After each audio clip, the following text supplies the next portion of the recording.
Hi guys, bringing you another video on a respirator today, and I'm sure quite a few watchers will already know what this is from looking at the haversack. It's the British light anti-gas respirator, which was introduced in 1943 during the height of the Second World War, developed in experiments during 1942.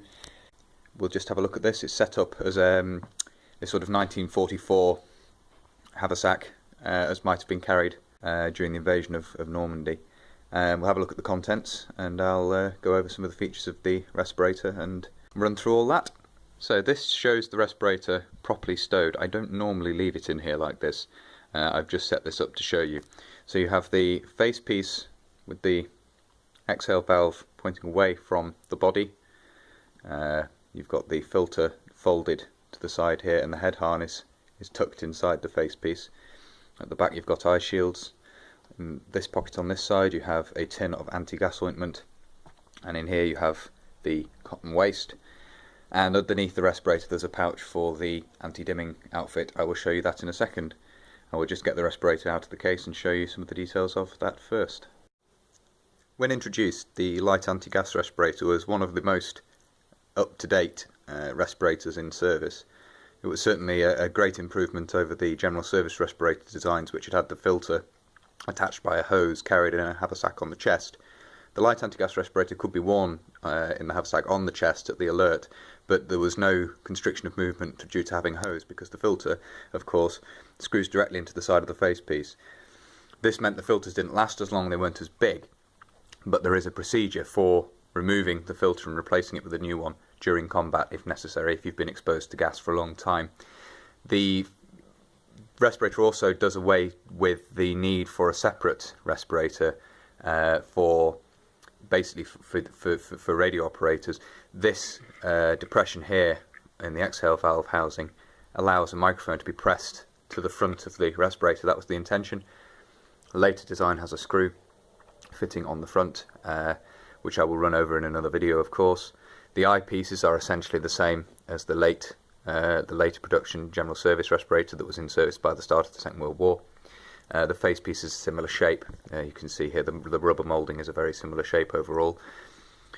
You've got the inlet on the left hand side for the filter. In fact, I will just pause a second, remove the filter, and I can show you a little bit better. There's a rubber inhale valve, which, just like the inhale valve on the British civilian respirator, just some light in here. It actually just pops off. It's literally just a piece of rubber with a hole in the middle that fits on a little spigot in the middle there, and it just clips on like that. So very simple inhale valve there, easily replaced. That's one feature that is mentioned in the manual, is that that's easily replaced if it becomes hardened. You don't have to replace the whole respirator. Head harness is very simple, simplified. You can see 1943 on there. The face piece itself is dated. The size is on the side here. Size normal. It's dated. The rubber is stamp dated 1944 here, as you can see. Simplified head harness without the big rubber piece at the back, just a piece of canvas, obviously striped elastic. They weren't fussy about the type of elastic used. The head harness is otherwise essentially the same as that for the general service respirator, with these adjustment pieces here.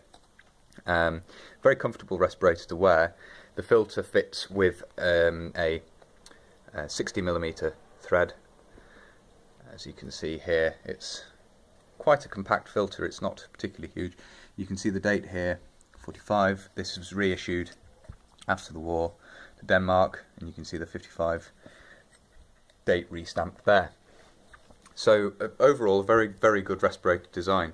The haversack was small and it was lightweight. It could be carried with little discomfort, and obviously worn without the inconvenience of having the hose in the way. So we'll look now at the the haversack contents, and I'll put the respirator to one side. So here we have the haversack and contents, the accessories. Starting at the bottom here on the right hand side, you have a tin of anti-gas ointment number 5, which would fit in this side pouch here. On the other side pouch carries the cotton waste for sloughing off blister agent from the skin. You then have the eye shields, anti-dust or anti-gas mark one, which are dated June. There's June 1944, 6th 1944. You can see on the back there if it'll focus. You then have the anti-dimming outfit, Mark 6, which, as I say, I will do a separate video on these at some point. And you can see that fits in this little pouch in the bottom here, the khaki pouch there. The white tape at the back with the press stud is for the shoulder strap. The shoulder strap can be removed using these little clips here. You can just fold the strap in and unclip it from here, and the haversack can of course be worn on the belt using these 1937 pattern type C clips.